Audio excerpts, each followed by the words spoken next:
Thank you for watching, liking, commenting, sharing, and subscribing right now. Thank you very much, Chris. I can't tell you how good it feels to stand up here and see all those Apple logos shining in the audience, because most of the time I speak, it's a mere 5% of the people who have Macs. So this is, if only the rest of the world were like this, the world would be a better place. Of course, saying that in Seattle is somewhat, anyway. I have never spoken at a Gnomedex before, and I asked Chris about this, what should I do? So I'm going to give you a choice, several choices. I can speak about how to do evangelism. I can speak about the art of innovation. I can speak about how I built Troomers for 12 grand. And I can just do Q&A for 45 minutes. So which one would you like? Okay.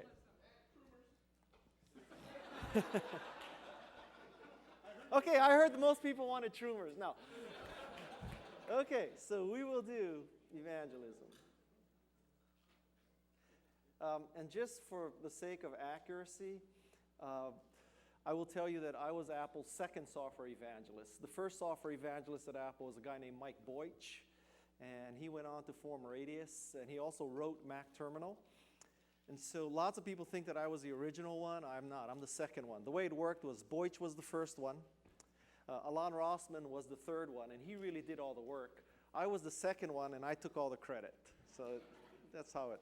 And I want to pay a bit of homage to my friend Dave Weiner, who's out here somewhere, because Dave Weiner and I, we were there when T-Maker clip art was a big deal. And I fell in love with his product, Think Tank, as soon as I saw it. I have kind of an outline kind of mentality. And as soon as I saw it, and I suggested that you be able to go from the outline to a PowerPoint graph, or, a view graph, right, or whatever. We used to print them out on acetates. That's how long ago it was. So that was one of the key applications for Macintosh in those days. And so my hat's off to you. You did outlining, RSS. You've changed the world, Dave. So you the man.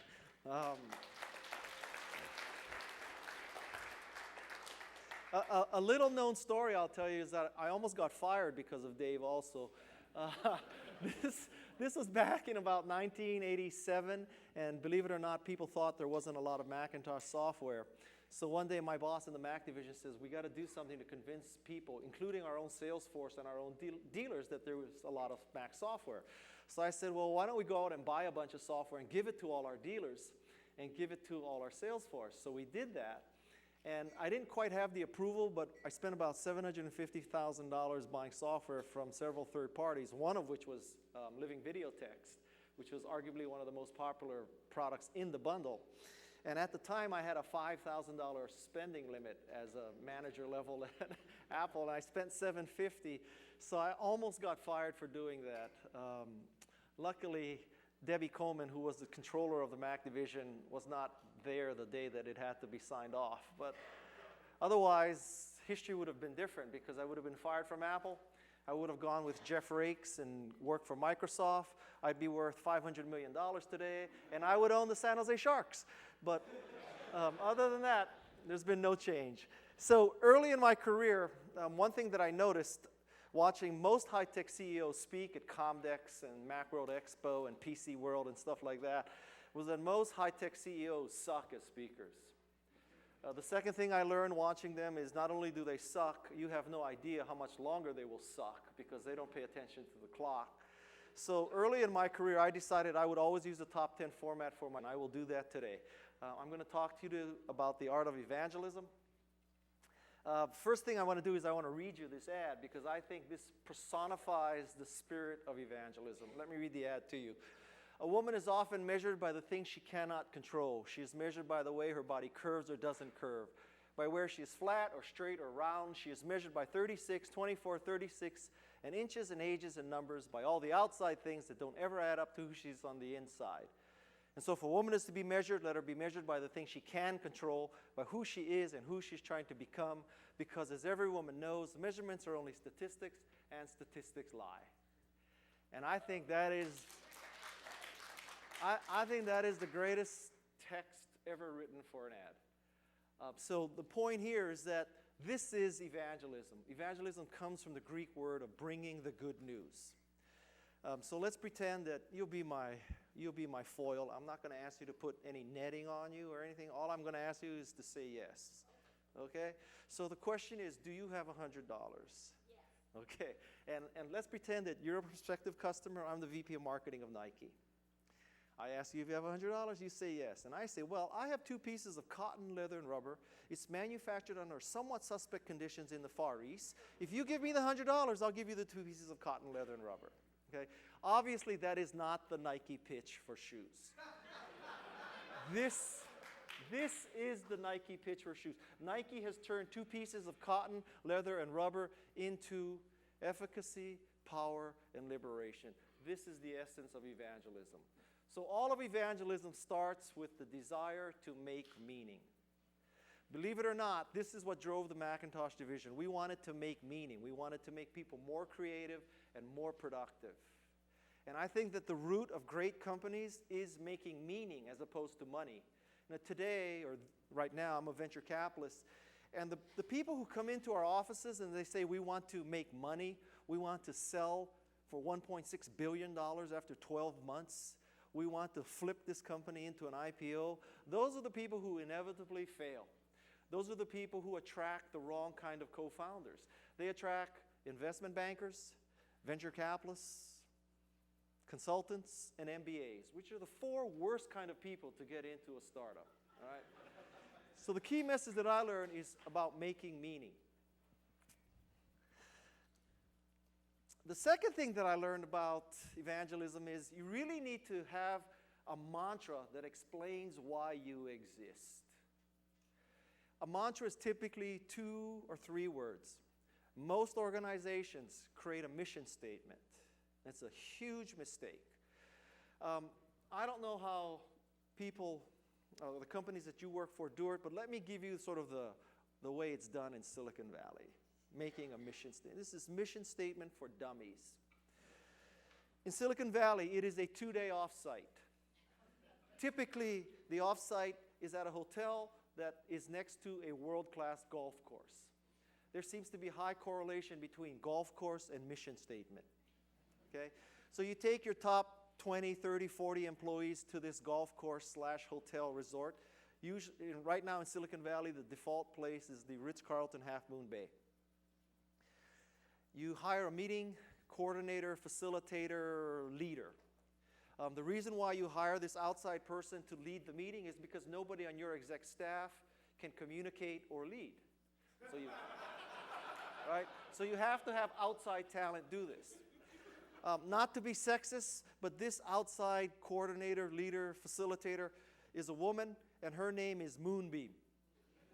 Moonbeam does 2 things. She's a coordinator like this, a meeting facilitator, and she is a Lamaze instructor. Because getting an executive team to work together to create a mission statement is not unlike producing a baby. So the first day of this offsite is spent in team exercises where Moonbeam forms cross-functional teams, asks people to send 1 person up from each team. That person should turn around, hold his or her arms out, close his or her eyes, and fall backwards into the arms of the team. Because by golly, you're going to build communication skills, you're going to build trust, you're going to build kumbaya. The next day, you're in a small room, and Moonbeam has the white easel with the magic marking pen. And she says, today, we're going to craft a mission statement. There are 50 of you in the audience. Because there's 50 of you in the audience, each of you gets to put 1 word into the mission statement.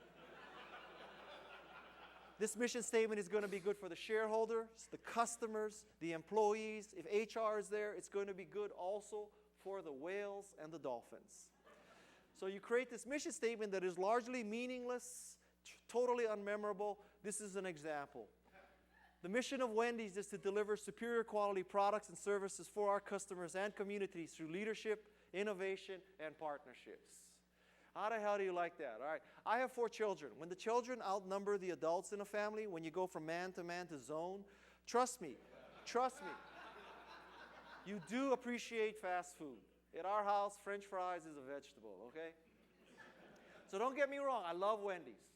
But in all times that I've eaten at Wendy's, it has never occurred to me that this organization stands for leadership, innovation, and partnerships. And I dare say that if you ask Trixie or Biff, who's working at Wendy's, what's the mission of Wendy's, none of them could repeat it. I don't think even the founder of Wendy's could repeat this mission statement. I happen to know he can't because he's dead. The point here is that if you want to be an effective evangelist, you need to summarize your cause, your product, your service in 2 or 3 words. Wendy's mantra should be healthy, fast food. Somewhat oxymoronic, but healthy, fast food. That's what that organization stands for. Nike stands for authentic athletic performance. Just do it is their customer slogan. But why does Nike exist? Authentic athletic performance. FedEx has vans, trucks, airplanes, incredible IT infrastructure. FedEx can tell you that your package is going south on Highway 5 in Bellevue at 53 miles an hour, second lane from the left. They can tell you all that. All of that is for peace of mind. That's what that organization stands for. And eBay stands for the democratization of commerce, so that one person making dolls in the middle of Indiana can stand toe-to-toe with Walmart and Amazon. That's what that company is about. So here are 4 examples using 2 or 3 words. I think it's absolutely essential for anyone to try to create evangelism and evangelist for a product or cause to bring it down to 2 or 3 words. You need to make a mantra, not a mission. Now, if I have not dissuaded you from making a mission, let me at least point out the world's best way to get a mission, which is to just go to the Dilbert Mission Statement Generator website. They don't even have ads on that website. You don't have to pay for anything. No 2-day off-site, no hiring Moonbeam, no McKinsey, no 25 grand, nothing. All you do is click through mission statements until you find one like. We exist to professionally build long-term, high-impact sources so that we may endeavor to synergistically leverage existing effective deliverables to stay competitive in tomorrow's world. That's a mission statement. That's $25,000. You know, I have friends who are in the venture capital business, and they were previously working for a large investment bank that every one of you has heard of. And they had an off-site, and he told me that at the off-site, one of the team exercises was everybody had to come up with a mission statement, and then the mission statements were voted for popularity. He couldn't come up with any mission statement, so he went to the Dilbert site. He picked one, he submitted it, came in 3rd in the voting. For those of you who are in a bake-off and trying to pick an investment bank, come up later, I'll tell you which one did that. The third thing is called what I call roll the dicey. One of the problems with a keynote, and many of you I see are taking notes, or maybe you're answering email, but I'm flattering myself, and I'm telling myself you're taking notes. Many people after a keynote will go back a couple days from now, and they're reviewing their notes, and they say, you know what, thank God Chris invited Guy to give this speech. Because until he gave this speech and talked about making meaning and changing the world, I was just going to create a piece of crap. But now I understand, because of Guy, that I'm supposed to create something great. And it's a good thing I wrote that down. Because if I hadn't heard him say that, I was going to create crap. My point here is that I would like to leave you with something more tactical for you to judge whether you are creating something that is evangelizable, if you will. You know, lots of people have asked me, Guy, what is the key secret of evangelism? And I'll tell you, it's called Guy's Golden Touch. And Guy's Golden Touch is whatever is gold, Guy touches. Okay? That is very different from whatever Guy touches turns to gold, right? So when I saw Think Tank, I said, I should touch this because it's great. I didn't make Think Tank better. I saw that it was good, and I affiliated with it. That's the key. So what makes something golden? My acronym is DICEY. The D stands for deep. Great products, great services, great things that you can evangelize are deep. Lots of power. You don't run out of power. You don't wish a few weeks after you buy it that you have bought another version, a more powerful version. You're not waiting for the 2.0 version. The 1.0 version is plenty powerful enough. It has anticipated what you need to do. This is a very interesting example. This is a fanning sandal made by Reef. Every sandal in the world does one thing. It protects your feet. The fanning Reef sandal has twice the functionality. Because that metal clip there, the purpose of that metal clip is to open beer bottles. This is a deep sandal. There's no other sandal that has twice this functionality. That's what it does. Opens beer bottles and protects your feet. The I stands for intelligent. Great products are intelligent. When you look at them, you say, somebody was thinking. This is a Panasonic flashlight. The key to this flashlight and why it works for me is that, in my house, we have batteries and we have flashlights. And guess what?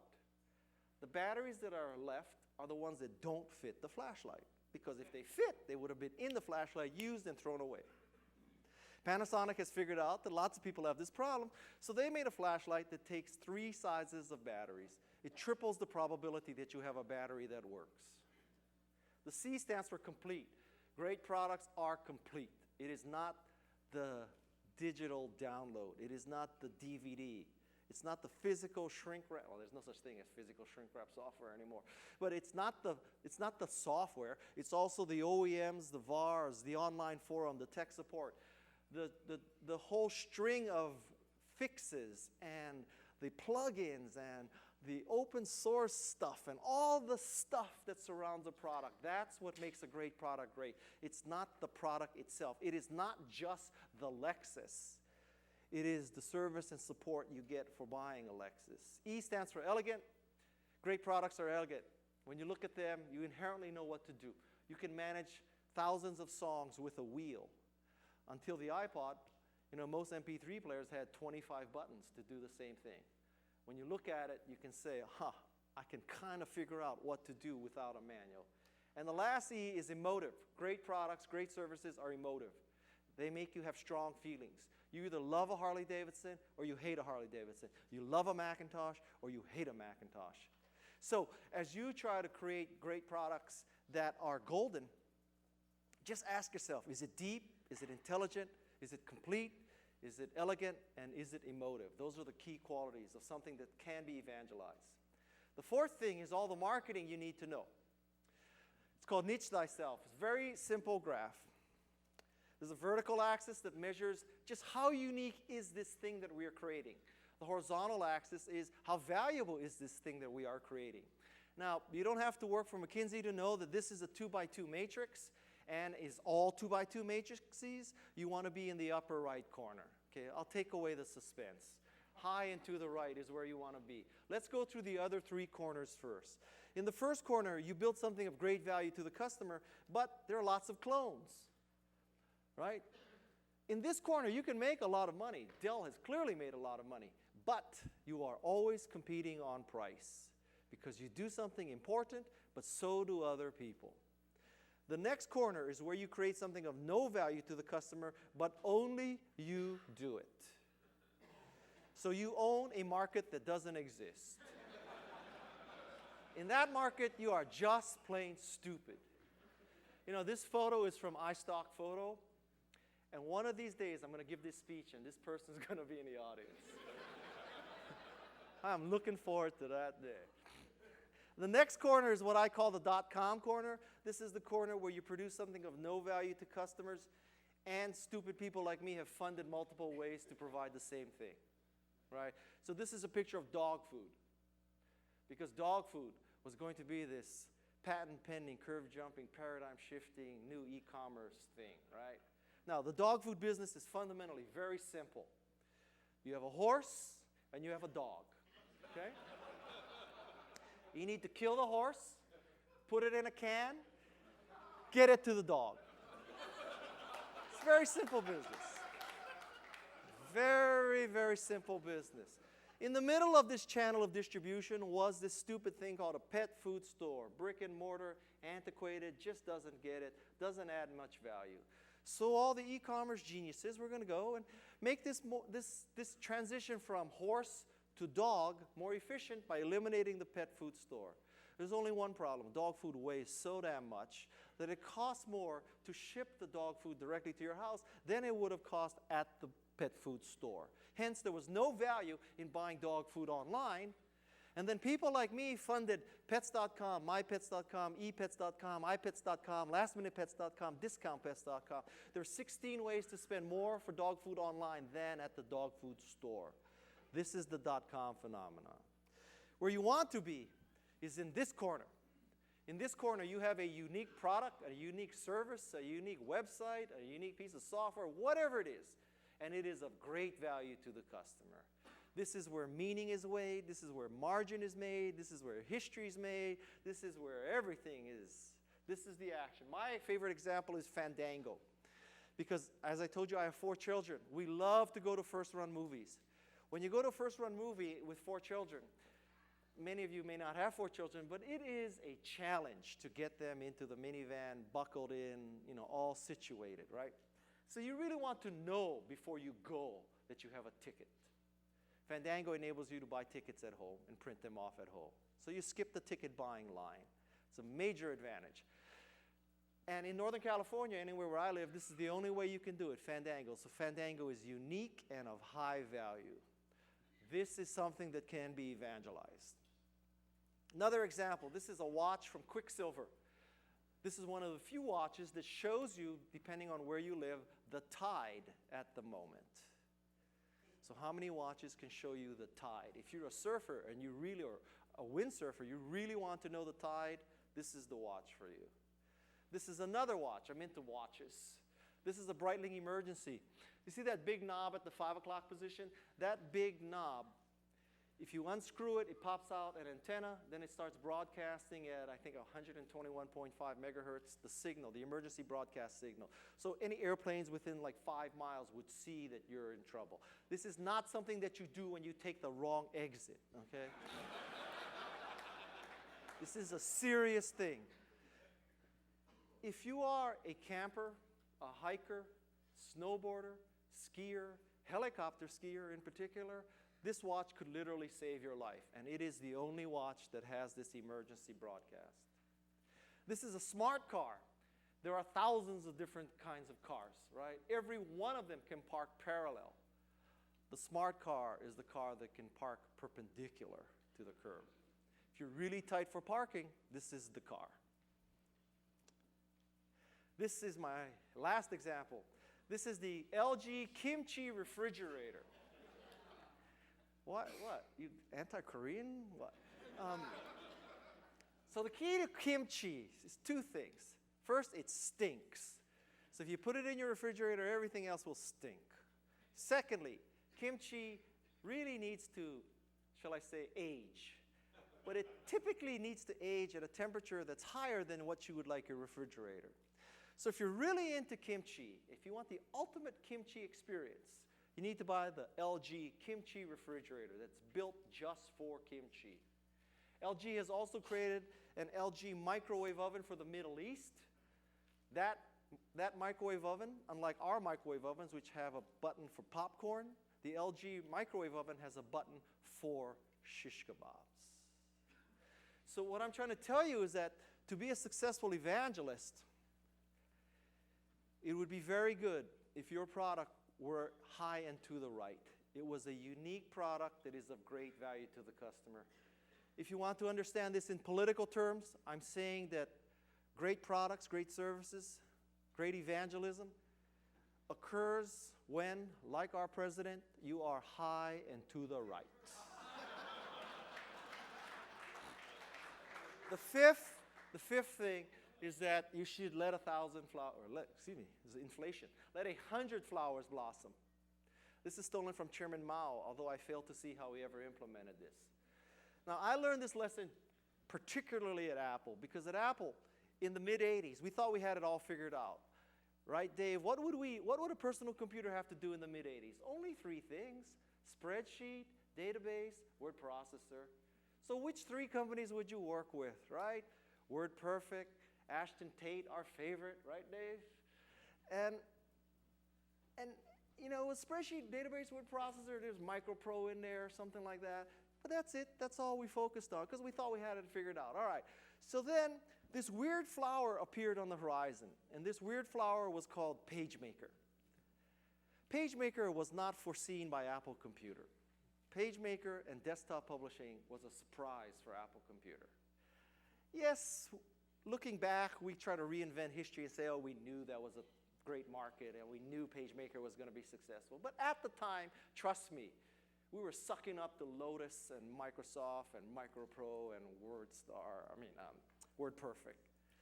So my interpretation was, here we thought we had it all figured out, spreadsheet, database, word processor, and PageMaker saves the day. I think that PageMaker was a gift from God to Apple Computer. I really do. I think PageMaker saved Apple Computer. If it wasn't for PageMaker, we would all be listening to cassette tapes and Walkmans today, okay? And all our phones would have keyboards. So, and you could pick any carrier, and you could change the battery. Besides that,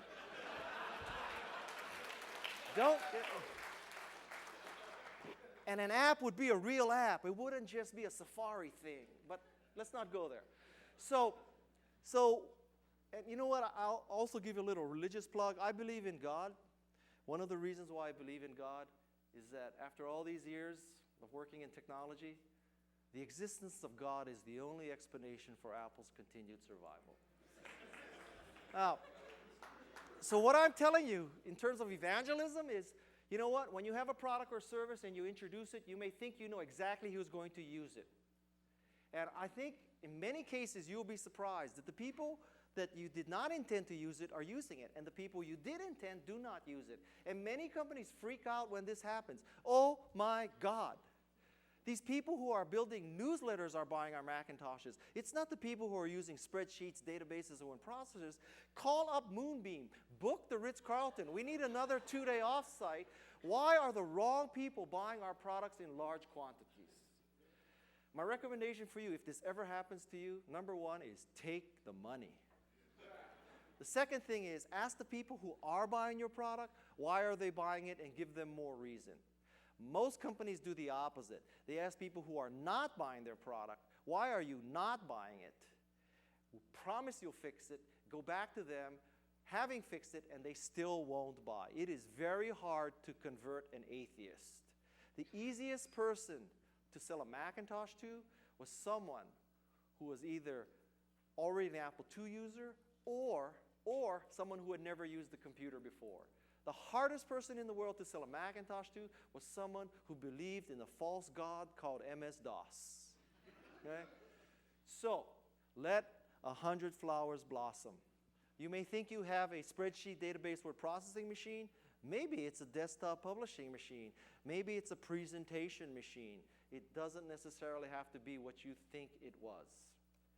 The sixth thing is to always make your evangelism very, very personal. Most marketing people in technology try to make this, or try to describe their product or service in very lofty terms. You know, it's the fifth paradigm of personal computing. We've had Apple I, we've had Apple II, we had MS-DOS, we've had Macintosh, and we've had Windows, and now this is the next paradigm of personal computing. I found that to be very ineffective. I think you should make it personal. Macintosh is one person and one computer being more creative and more productive. That's what it is. That's what it is. So it is, how does this thing, this product, this service affect you? It's not about paradigm shifts. It's not about these mega trends. How does it help you? The seventh thing that I learned about evangelism is you need to find the true influencers. In particular, startups get this wrong. Because what a startup always wants to do is they want to get to the CXO person. The CXO person of this company has this big title, therefore the power, and therefore is going to do this great deal with us. So most startup entrepreneurs always want to get to the CXO. It has been my experience that the higher you go in most organizations, the thinner the air. The thinner the air, the more difficult it is to support intelligent life, right? So if you focus on the CXO level people, inevitably you'll be pitching the stupidest people in the company. Truly, you should find the influencers. Typically, they are tech support, customer service, database administrator, secretary, administrative aide. You know, those kinds of people, they are the true influencers. It's not the CXO level people. If you focus only on CXO level people with evangelism, you will typically fail, because those people got to where they are pretty much by sucking up. So, you know, what does that make you if you suck up to people who suck up? You know, you need to find the true influencers. Typically, they do not have impressive titles. The eighth thing that I found very important in my career for evangelism is you need to enable people to test drive your product. Basically, you're saying, I think you're smart, and because I think you're smart, I'm not going to try to bludgeon you with advertising and promotion into becoming a customer. Instead, I think you're smart, download my software, try my website, take home my hardware, whatever it is, and then you decide. I think that is a far more powerful marketing pitch than let me bludgeon you into believing that we have the right thing for you. Enable people to test drive your revolution. The ninth thing is a reiteration of a point that you should always look for agnostics. Never try to convert an atheist. It's too much trouble. It is too hard. Again, someone who never used a personal computer was an easy sale for a Macintosh. Someone who had invested his or her life in MS-DOS was the hardest person. Look for agnostics, not atheists. The 10th thing is to always provide a very, very slippery slope. Now, let's pretend you're an evangelist for the environment, right? So, oftentimes people say, well, you know, if you want to be an evangelist for the environment, this is what you need to do. You can donate $10,000 to the Sierra Club. You can chain yourself to a tree as a forester is about to cut it down. You can picket in front of the White House. That's how you join our cause. All of those things are counterproductive. If you're trying to recruit someone to evangelize your cause, the environment, you say, to start, all you have to do is take a shorter shower, recycle your cans, bottles, and newspapers. What you want to do essentially is suck them up into your cause. You don't say to people, you need to throw out every computer in your company and convert over to our platform. You say, well, why don't you just do your presentations with a Macintosh? Or why don't you just do your website with a Macintosh? Or why don't you just do your business graphics with a Macintosh? But don't try to force a wholesale change. You need to provide a slippery slope so they fall right into your product or service. And the 11th thing, as a bonus to my friends here, is you cannot let the bozos grind you down. Because I tell you, the bozos will try to grind you down, especially if you have something revolutionary. Now, I wish I could tell you that if somebody says you'll fail, it means you'll succeed. It's not that simple either. But if somebody tells you you'll fail and you listen to them and don't try, for sure, you will never know. There are fundamentally two kinds of bozos in the world. One bozo is slovenly, disgusting body odor, pocket protector, drives a rusty car, lives in a mess, probably still lives with his mother, dead cats in the refrigerator, you know. Right. Your typical blogger, in other words. That person, you say, this person is a loser. So I'm not going to listen to this person, because if I listen to a loser, I'm a loser. That's not the dangerous bozo. The dangerous bozo is successful, rich, and well-known. And you think successful, rich, well-known equals smart. That is a big leap. It's a big leap. So I need to inoculate you from dangerous bozosity. Allegedly, Thomas Watson, chairman of IBM, the Selectric typewriter ball company, in 1943 said that he thought there was a world market for 5 computers. I have 5 Macintoshes in my house. I have all the computers he anticipated in the world in my house today. This telephone has too many shortcomings to be seriously considered as a means of communication. The device is inherently of no value to us. Western Union Internal Memo 1876. Okay, let's slide Western Union a break. If you had the first telephone in 1876, who would you call? Right? So maybe the VP of marketing of Western Union said, "Oh, I tell you what, I figured out how we can expand our market. Let's just teach everybody the Morse code." How hard could that be? A telegraph in everybody's house.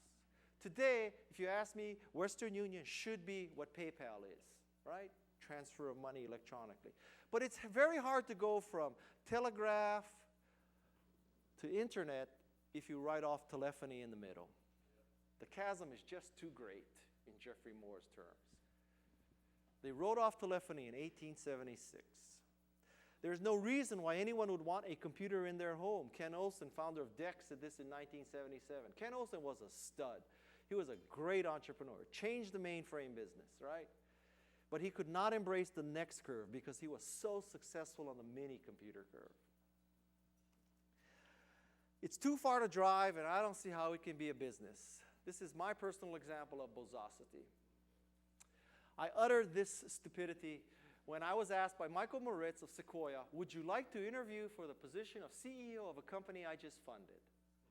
At the time, my wife and I had one child. She was pregnant, so she was in beta with our second child. Unlike most of you, she shipped on time and with no bugs. So I said to Michael Moritz, you know, this company, we were living in San Francisco. The company is down in Menlo Park. I said, Mike, I don't want to, I'm a family man now. I don't want to drive 2 hours every day. And then I looked at the company's website and I said, you know, I just don't get it. There's no proven team. There's no proven technology. There's no proven business model. It's just Jerry Yang's favorite websites. How protectable could that be? So I turned down the opportunity to interview for the CEO position of Yahoo. Okay, so work with me here. Let's suppose I took the interview. Furthermore, let's suppose I got the job. Okay, let's just suppose. So I get the job. At the time, I probably would have gotten 10% of Yahoo because I would have been the first adult there. So let's say I got 10% of Yahoo vesting over 4 years, option strike price of, I don't know, 50 cents. And you know, back then, life was simple, right? The strike price is 50 cents. You exercise at $2,000. You make $1,999.50. None of this option backdating bullshit. Should we say the meeting was Monday or Tuesday or Wednesday or Thursday? What was the lowest day? And then we'll just like fake out the results and make it that day. None of that bullshit. You know, 50 cents, 2,000. Life is good. Okay, so now let's suppose I get 10% vesting over 4 years, and let's be conservative like all entrepreneurs are. 2 years into the 4-year vesting schedule, I Peter principal out. I'm at the height of my incompetence. There's an emergency board meeting. Mike Moritz comes in the room and says, you know, guy, I hate to tell you, but we need someone who can take Yahoo to the next level. We need someone who can go to New York and stand toe-to-toe with Barry Diller. We need someone who can go to L.A. and stand toe-to-toe with, I don't know, Terry Semel. We need someone who can just, stand toe-to-toe with all these moguls. So you're fired. And I said, you know, Mike, I understand you have to do what you have to do, but now I have to do what I have to do. This is California. I'm Japanese American. I'm a freaking minority. You cannot fire me. Right? Right? Your people did it to my people in Manzanar. We're not letting you get away with this again. So I said, you know, Mike, think about this. And he said, you know, guy, let's just remain calm. What would it take you to go away? I said, well, you know, you can't do this because if you do this, tomorrow morning there will be a wrongful termination lawsuit on your desk. Tomorrow afternoon, turn on CNN because there will be 50 little Japanese ladies protesting in front of Yahoo's headquarters. And we said, all right, so guy, I'll tell you what, why don't we let you vest the full 4 years even though you've only been here 2 years? And I would have said, hallelujah, that's reasonable. Okay, so by my calculation, this response cost me $2 billion. And you know something? Even in today's world, $2 billion here, $2 billion there, after a while it adds up. You know? I wouldn't have to be in Seattle talking to all you. So, I've thought about this for 10 or 15 years now. Because when you make a mistake of this magnitude, you tend to obsess about it. And I've come to this conclusion. For the love of my wife, to be there as my 4 children were growing up, I absolutely made the right decision of not driving 2 hours a day, working 80 hours a week. I made the right decision for my family. This is where you're supposed to clap. Okay. When I tell this story in Silicon Valley, somebody in the audience goes, "Guy, could you explain that point? I don't understand. Why is that the right decision?" Okay, so I made the right decision. The problem is the right decision for my family explains the first billion. It's the second billion that pisses me off. Because the second billion means that I too was a bozo. I was a bozo. I had Ken Olsen disease because I was successful in the personal computer curve. I could not embrace the internet curve. I thought the internet curve was nothing more than what was coming through the Macintosh modem cable. I didn't understand it's different. I looked at Jerry and David's website as nothing more than a collection of their favorite other websites. You know, so if you use the classic venture capital test, proven team. Okay, so Jerry and David worked at Stanford Bookstore one summer. All right, proven management, right? Proven technology. Oh, they collect favorite websites. That's really defensible. How many patents do they have on that? Proven business model. Oh, they could sell ads to ARPANET scientists. Sure. So I too was a bozo. And this is my message to you. Don't let these bozos grind you down. And I think I have one more slide. I don't. Oh, so if you want copies of this presentation, just send an email to gina@garage.com. I have a blog called blog.guykawasaki.com. And finally, I love stock photography. You saw about 50 photos in this presentation. And there's a company in Calgary called iStock Photo where, let's say you needed a picture of stupid people. You go in there and type the keyword stupid. You'll find 800 stupid-looking people. And you can buy a high-res royalty photo for $2. Or if you wanted to illustrate the concept of letting 100 flowers blossom, type in flowers. You'll find 5,000 flowers. So to sum up, because you're freaking out, to sum up, the key to evangelism, if you remember nothing else, there's 2 things to remember about evangelism, okay, which is Guy's golden touch. Create something that is great, because it is very easy to evangelize great stuff, stuff that's dicey, deep, intelligent, complete, elegant, and emotive. That's 90% of the argument. The other 90% of the argument is never, ever let the bozos grind you down, because they're going to tell you it can't be done, it shouldn't be done. Everything I want to do, I can do with MS-DOS. What's wrong with the C prompt as the UI? They're going to tell you stuff like that. And if you listen to them, you will never know and you will never succeed. And those are the 2 keys to evangelism. Thank you very much. Thank you.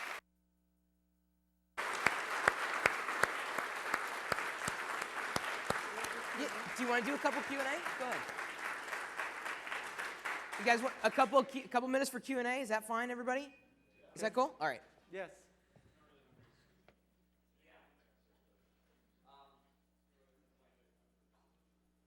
Are you the guy who says you're a nerd, but you're not articulate, so you don't know how to market good stuff? That's the one. Okay. Yeah. When I kicked off a startup last year, the only rule for the people who started was read Art of the Start. Really? And before you attend any meeting. Yeah. But multiple copies, or they all read the same one? No, we bought 6 copies. There were 6 of us. I don't believe in open source books. I love to see how people's messages sort of evolve over time, and one of my key takeaways from that book was ship then test. Yes.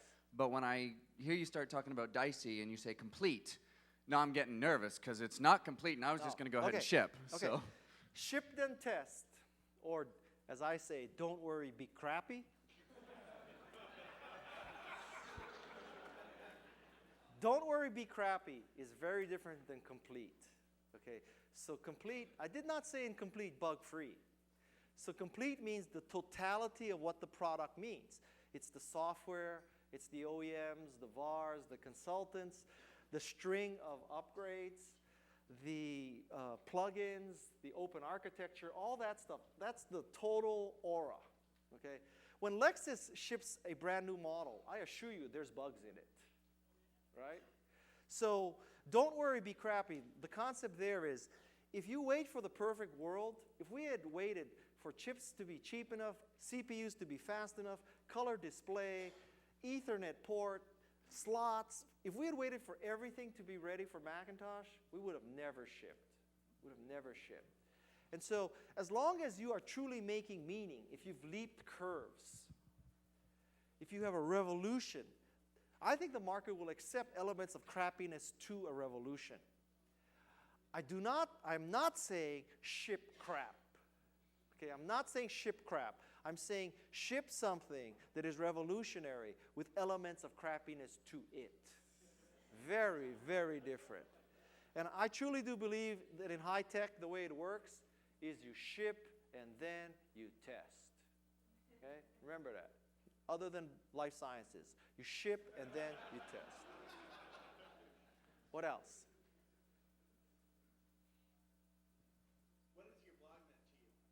What is my what? Your blog meant to you. What has my blog meant to me? That is a complex question. You know, I am very late to blogging. I started blogging about a year and a half ago, which is about 5 years later than most of you. The reason why I didn't blog for a long time was because you're going to find this a little amazing. I thought that blogging was inherently arrogant because it was basically saying my thoughts are so important that lots of people around the world care what I think. And I take myself very seriously, but not that seriously. So I couldn't get over that. And finally, people just kept pounding on me to blog. So I started blogging. And first, I basically looked at all my writings of the previous and rewrote them and put them on my blog. So that lasted about a year. And then the second year, which is where I am now I have to really work. I have to come find new stuff. So it's much harder. And I'll tell you, the blog has, I don't know, maybe I make 30, 40,000 in advertising a year. Certainly it doesn't pay for the 6 hours I spend thinking about it every day. But it has, it's part of the bigger picture. It's at a tactical sense, it's very useful. I can blog about stuff that I like. I can help my friends with their product introductions. I can help myself with my own product introductions. So at that tactical level, it makes sense. But at a higher level, a more strategic level, my personal mantra is to empower entrepreneurs. And so, the previous speaker talked about at the end of his life, what will he be known for? So at the end of my life, when I face God, I want to be able to say, and there's the whole thing, okay, so first of all, theologically, it's not supposed to be that if you do good stuff, you get into heaven. That's not how it works. It's supposed to be if you accept Christ, you get into heaven, whether you did good stuff or not. So understand that, those of you who understand. I understand that, but I have a backup plan, okay? Because we're talking about eternity here. You need to have a backup plan for eternity. So my interpretation is, what if when you get to heaven,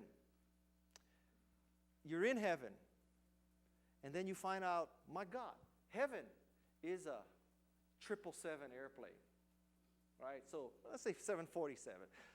Heaven is a 747. So you get to heaven, you find out, oh my God, I'm in heaven. Beats the hell out of being in a car. I'm in an airplane at least, right? I'm not stuck in traffic. I'm in an airplane flying above it all. I'm in this thing called heaven. It's an airplane. But wow, there's coach. And in coach in heaven, the seats don't go back, and you're eating this chicken-like substance, and there's screaming babies all around you for eternity. It's still better than being in a car. There's business class. In business class, the seat goes back 60 degrees. Now there's a meat-like substance. But in first class, and not just any first class, but specifically Singapore Airlines first class heaven, the seat goes all the way back. There's a wireless network. There's one flight attendant per person. There's a chef instead of a microwave oven. So what I'm trying to tell you, this is a long answer to your question, is much of the motivation for my blog is I want to actualize my mantra, empowering entrepreneurs. And one of the ways I can empower entrepreneurs is to blog and to put everything that I know out there for free for everybody so that I can help them make the world a better place. And because I want to be in first class Singapore Airlines for eternity. So that's... Yes. This is hard one to follow. That's a good one. What do you do now to keep yourself from being that bozo again? How do you avoid the Yahoo mistake? Do you have to go through a process to make sure you're ready for every generation of new ideas? Are you on Twitter? Am I on Twitter? I really tried Twitter, okay? I really tried Twitter. And how many of you are active on Twitter? Oh my God. So, okay, so you did? So I tried Twitter, but I kept getting these SM messages. My cat rolled over. You know, that's something I want to pay 75 cents for, right? Right. I'm just, what can I say? I am too old to understand Twitter. What can I say? Yeah. Yeah. So listen, you know what? So one of the scary things about being a VC is that every time you say no, you think you're saying no to the next YouTube, Google, whatever. That's why VCs, have you ever noticed, if you ever pitch a VC, the only thing harder to get a yes out of a VC is a no. No VC will ever tell you no, because I'll tell you why. They always tell you stuff. I'll tell you how a VC is lying besides his lips are moving. If you meet with a VC and a VC says, we think that's very interesting, come back to us when you have revenue. Come back to us when you're doubling membership every 5 days. Come back to us when Kleiner Perkins or Sequoia wants to lead the deal. All of those equals no, okay? And they say that because they don't want to say no, because you may just call them back when any of those things occur. So why say no? Why give you a hard no? There's no reason. There's no upside in saying no other than being honest. And the second reason is that, you know, if you don't say no, if you leave the meeting with come back to us when any of these things occur, then let's say you don't invest, and let's say it is the next Google. And then let's say your LPs ask you, why didn't you invest in that deal? And you say, I told them to come back. It's their fault. It's not my fault. So that's why. So this is a long story. So I know every day that I make decisions, I could be doing that. And I have a sort of new investment theory, which is based on what I've seen succeed. I could almost build the case that you should just invest in the stupidest thing you can find. Because I have to tell you, honestly, if Google had come to me and said, would you invest in the 15th search engine? I don't think I would have done it. If two guys had come to me and said, well, we have this plan, and what we're going to do is get unlimited bandwidth with unlimited servers so that people can rip off copyrighted video material and upload it, would you fund us? I would have said no. So basically, I tell you, I would have said no to Yahoo, Google, and YouTube, right? Which kind of impugns you, Chris, because why would you have someone so stupid as to have turned down those three things come speak? But that's a different discussion. So that's the danger. Now, I wish I could tell you that, you know, whenever you see a stupid idea, you should fund it. But it's not that simple either, because some stupid ideas really are stupid, right? But, boy, I tell you, it is. And so I'll tell you how venture capital really works. So you make a lot of bets. You know, you make 20, 30 bets. And then out of that, one or two succeed, maybe hugely, like a Google or a YouTube. And then you say, I knew those two would be successful. I knew they had a good team. I knew they had a good business model. I knew they had a good technology. And you say, the other 18, my partners did those. That's how you be a successful VC in your own head. So. We have a question over here. Yeah. I have to help my comrade from B-Mug here. Hi guys. Speaking your of garage.com, dress is getting more conservative. Where's the tie-dye stuff? It's on break today, but it's around. But Guy, as a quarter-century follower of your work, That's a scary thought. love the Matrix, love the concept, but the whole VC model. It's all about creating more monopolies, locking up, creating what's good, whatever society needs the most, and locking it up so other people can't get to it, or rationing it out, creating value from scarcity. I hope you don't really believe that's the VC model.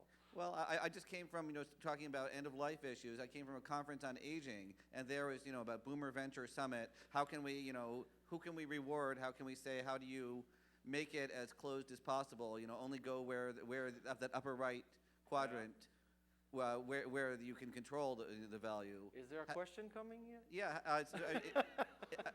Is this a new generation? Is there a new way, a new open world in the Oh, yeah. blog world? Because this is a good question to end, because I'm over time, right? Yeah. Okay, so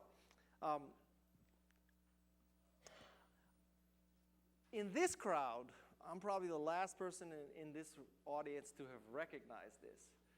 But believe it or not, whether you think Troomers is stupid or not, and most of you do,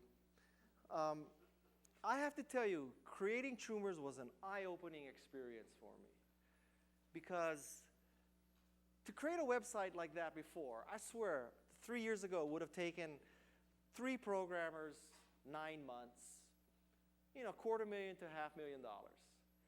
And with MySQL and WordPress and open source this and these 5 guys in South Dakota, I did Troomers in development costs for $4,000 bucks. So here's a very interesting situation right now in the venture capital business, which is lots of you and lots of people who are now starting companies were around during the dot-com days. So during the dot-com days, lots of companies died. All right? Now, as an entrepreneur or as a founder or as an executive or even any employee of a company, when a dot-com company died, you didn't blame yourself. All right? It's not that you were late, bugs, security, crappy idea. You never blame yourself. You always blame the asshole VC. The asshole VC pulled the plug, but I knew we were going to be successful, but that asshole pulled the plug. So you always blame somebody external. You never say, it's my fault because we sucked. You say it's the VCs, right? So all these people who in the dot-com failures hate VCs. Simultaneously, because of MySQL, open source, WordPress, Ruby, all the good stuff, now you don't need to suck up so much to VCs for money. Now for 12 grand, 25 grand, you can do stupid things. It cost $1 million to do stupid things before. Now you can do stupid things for 12 grand. Life is good, right? So we have this interesting situation where people who distrust VCs because of their last experience now need less money to start a new company. That's why it is a beautiful time for entrepreneurs.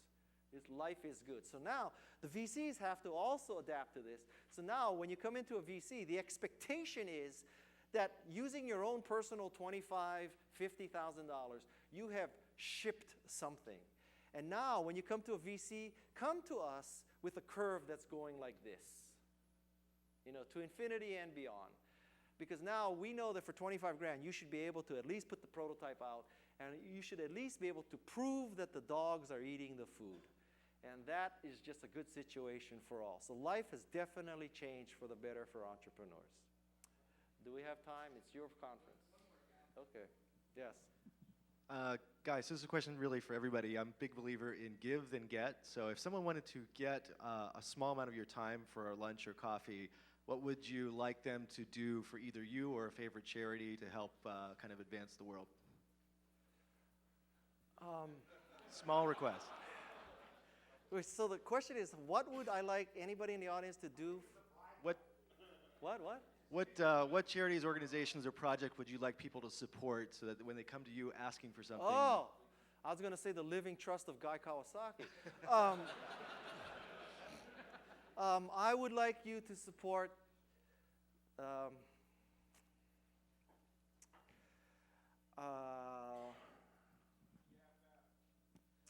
no, not EFF.